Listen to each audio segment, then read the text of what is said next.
أعوذ بالله من الشيطان الرجيم بسم الله الرحمن الرحيم لا جناح عليكم إن طلقتم النساء ما لم تمسوهن أو تفرضوا لهن فريضة ومتعوهن على الموسع قدره وعلى المقتر قدره متاعا بالمعروف حقا على المحسنين صدق الله العلي العظيم. البقره سوره آیت نمبر 216.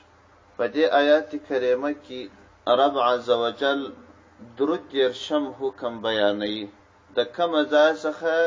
چې باب البر شروع شوی دی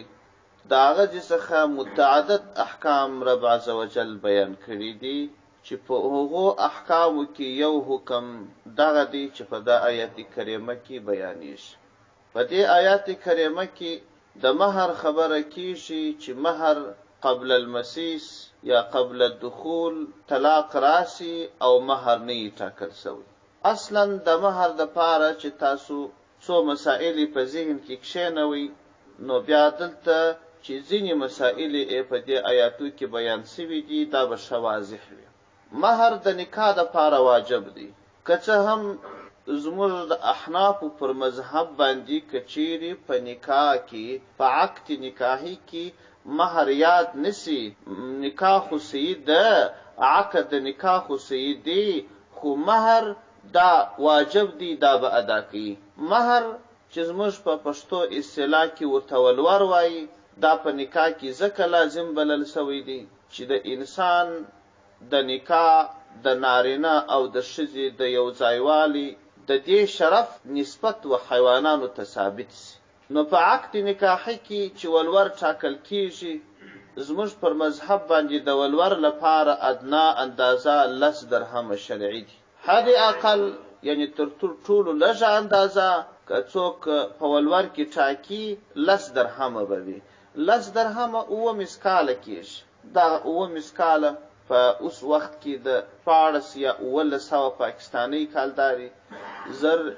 یا یو لږ بلابود افغاني دومره قدر پیسې جوړیږي. تر دغه به ولور کم نه او د زیات لپاره اندازه نشته. نبی علیه السلام فرمایي وای تاسو مہر ورکوي او ښځې مہر اخیستلی سي ولو بقنطار که څه هم هغه د سرو زرو امیاني ډکه وي یعنې هغه د پای اندازې ته ټاکلی حد نشته چې تر دې به ولور نه زیاتېږي. البته بل روایت کې راځي چې پیغمبر صلی الله علیه وسلم د ښو او غوره ښځو صفات بیان کړي دي. په هغه غوره صفاتو کې یو صفت دا بیان کړی دی چې بهترینې ښځې هغه دي چې مهرونه یې ټیټ وي ولورونه یې ټیټ وي. اوس دغه مهر او ولور که چیرې د یو چا ایر په نکاح کې نه کوي یاد نکاح وتړل سول اوس به ولور او مهر څومره قدر ورکوي دا خبره خو مو وکړه چې مهر واجب دی. مهر به یې ورټاکي خامخه وروسته که یې بیا ښځه بخشي د هغې حق او صلاحیت دا ښځه لري خو یو ور به ټاکل کېږي خامخه که په عقد نکاحي کې ټاکل کېږي او که تر عقد نکاحي وروسته ټاکل کېږي. اوس چې عقد نکاحي وسو ایجاب و قبول وسو ښځه ولور غواړي نارینه ولور ورکوي څومره قدر ولور به ورکوي. طبعا په مالي وخت کې د مال د ورکړې په وخت کې مال ورکوونکي کوشش کوي چې لږ مال ورکړي مال اخیستونکي کوشش کوي چې ډېر مال واخلي څومره قدر مهر به ورکوي. نو په دې اړه زموږ د مذهب فتوا دا ده چې مهر مثل به ورکوي. مهر مثل څه ته وایي دغه ښځه چې دا نکاح یې تړلې ده د دې ښځې خویندې د اکا لوڼې امګانې د نسب د خوا چې د دغه انجلۍ کومې خپلوانې دي چې د دې په نسب کې وي او په حسن و جمال و کمال کې ورسره برابرې وي د هغو لپاره چې څومره ولور ټاکل سوی وي په څومره ولور ورکول سوي دې ته چې هغونه ولور کښیږدي. هر کورنۍ هر منطقه د ولور یو خاص اندازه لري. وای د پلانکي کورنۍ انجونی دا په مهرو ولورو ورکول سوي دي په دغه شاوخوا کې ولور دي د دې د به هم هغه اندازه ولور وټاکي. او که چیرې داسې پیښه وسوه چې نکاح وسوه ولور نه دی ټاکل سوی دا سړي طلاق ورکړي. دغه مسله په د آیت کریمه کې الله شي ولور نه دی ټاکل سوی طلاق یې ورکړي نو په دې ځای کې به و دې ښځې ته متعه ورکړي. متعه څه ته وایي؟ یوه جوړه کالي دي په هغه کې کمیس پایجامه یو پوړنی دي. دا به نو سرمایه‌داره سړی چې وي هغه به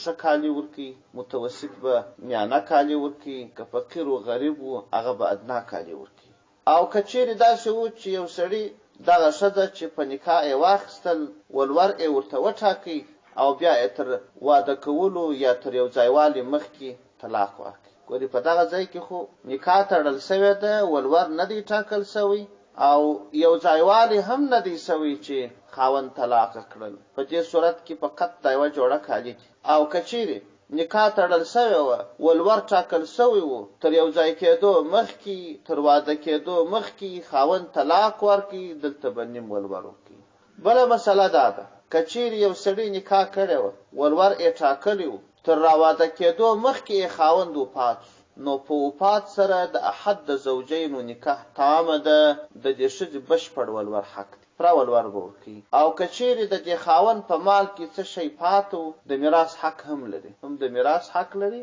او هم به دغه ولور چې د دې دی دا به بشپړ هغې ښځې ته ورکوي. په ځینو ټولنو کې خصوصا دا زموږ شاوخوا ته دا رواج دی بعضې کسان چې بې علمه یا تقوا والا نه دا شی کوي. کله چې ښځه وغوښتل نو بیا دا ښځه که راواده سوې نه او دا خاوند یې وفات سي نو دوی بیا د هغه ښځه رااخلي په کورنۍ کې بل چاته کښېنوي، بل ولور نه ورکوي، هغه ولور یې بلکې شرعي حکم خدا دی چې هغه نکاح په وفات سره د زوج پای ته ورسېدل هغه ولور بشپړ به دې ته ورکوي. که چیرې دا زوج مال درلودی په هغه کې هم ربع یا څلرمه د میراث حق لري که خاوند بل واده نه درلودي اولاد یې نه درلودي. د هغه وروسته که د دې ښځې موافقه وه ترې دې تېرولو بیا بل چاته کښېنولی ځکه موافقه نه یې نشي کښېنولی خو نکاح خلاصه سول. دا ښځه خو یو حیوان نه دی چې یو چا رانیول د دې کورنۍ په نامه شوه. خامخا جهالتونه خو شته، داسې عجایب غرایبې خبرې شته چې د ځینو ویلو ته انسان تعجب کی جرأت نسی کولی چا دغه د دې خلکو پوښتنې را نقل کړي. سوال راغلی و استفتا وه وایي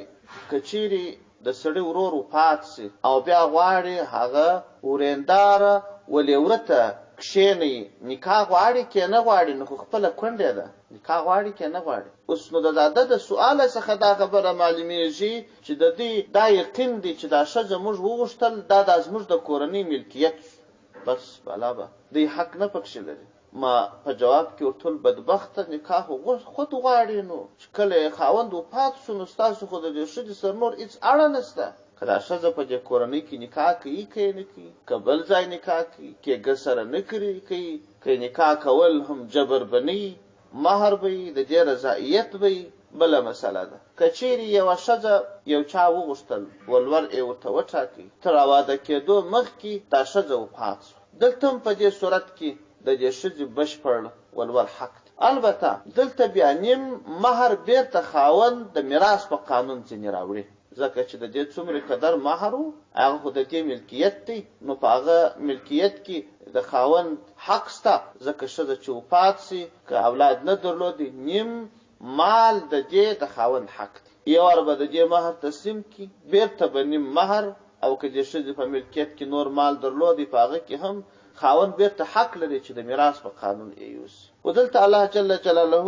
یوه دغه مسله بیان کړې ده وایي که چیرې یوه ښځه چا راواده کړې نه طلاق ورکړي پر دې باندې څه ګناه نشته او که ولور نه یې ټاکلی پر دې هم څه ګناه نشته خو دا کار به کوي چې یوه جوړه کالي به ورکوي. او پسې آیت کریمه کې بیا دا حکم بیانوي وایي که ولور ورته ټاکلی و او تر واده کولو مخکې تر یو ځای کېدلو مخکې مو ښځو ته طلاق ورکړي طلاق ورکولی سي خو نیم ولور به ورکوي. دا بل حکم په دې پسې آیت کریمه کې الله شي. راځو د دې آیت ترجمې ته. رب عز وجل فرمایي لا جناح څه ګناه نسته علیکم پر تاسو باندې ان طلقتم النساء کچری تاسو طلاق کی شذي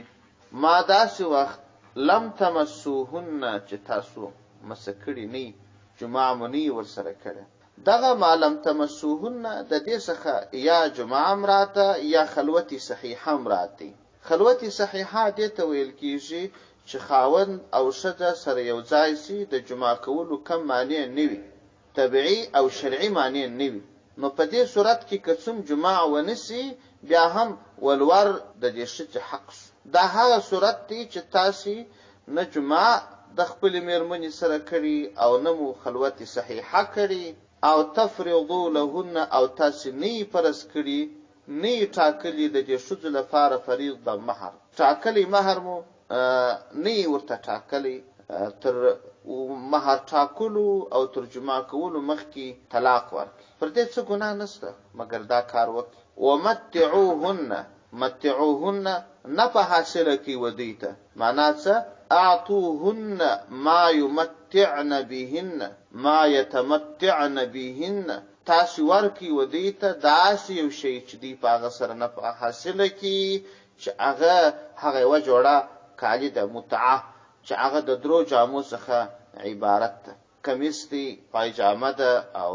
پوړنی او دغه جامه چې تاسو ورکوي علی الموسع قدره پر هغه شتمن کس باندې د توان مطابق دغه جامه سته وعلى المقتر پر هغه نادار باندې تنگ دست باندې قدره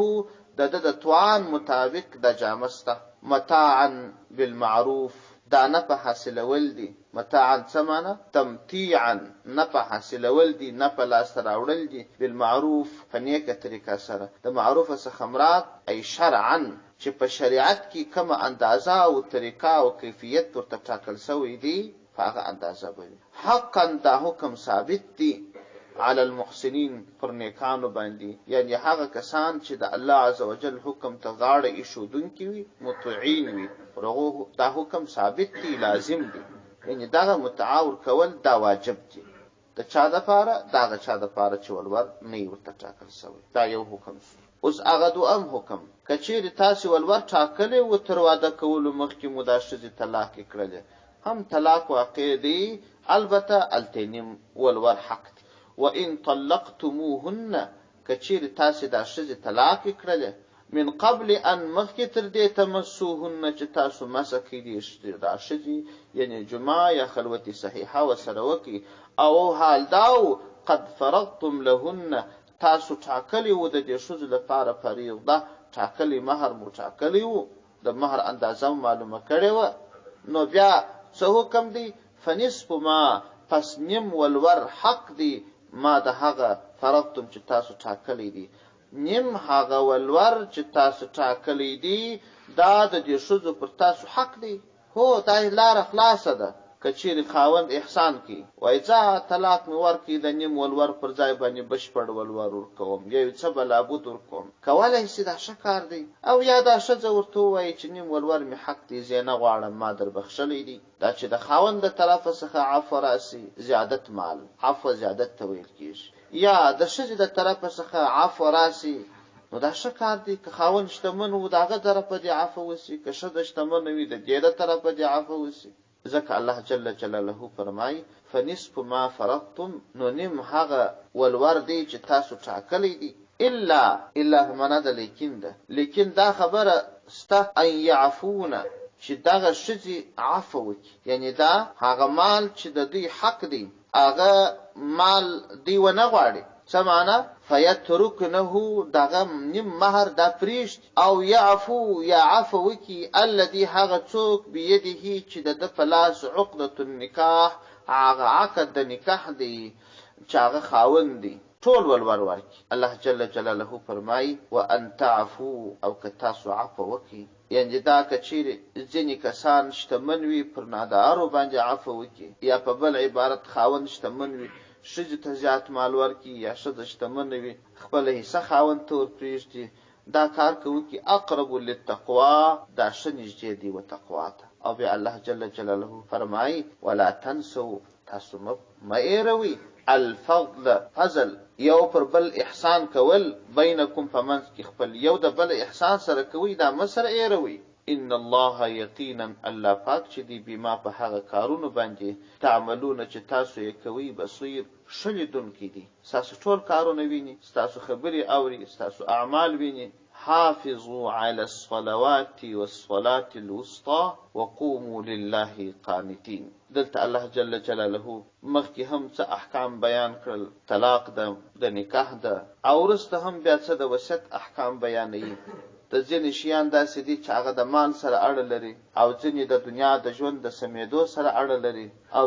ځینې داسې دي چې طلاق راسي په هغه کې کله خرابي وو یو د بل د حق خبرې سوي دي په دې منځ کې الله تبارک وتعالی د عبادت یو حکم ورتشي چې د دې ټولو د پاره بهترین زیب و زینت هغه لمونځ کول دي که سړی د لمانځه پابندي کوي لمونځ برکت دی نو چاته که د ستونزو له وجې څخه ژوند خراب سوی وي او ښځې ته طلاق ورکړي که د لمانځه پابندي کوي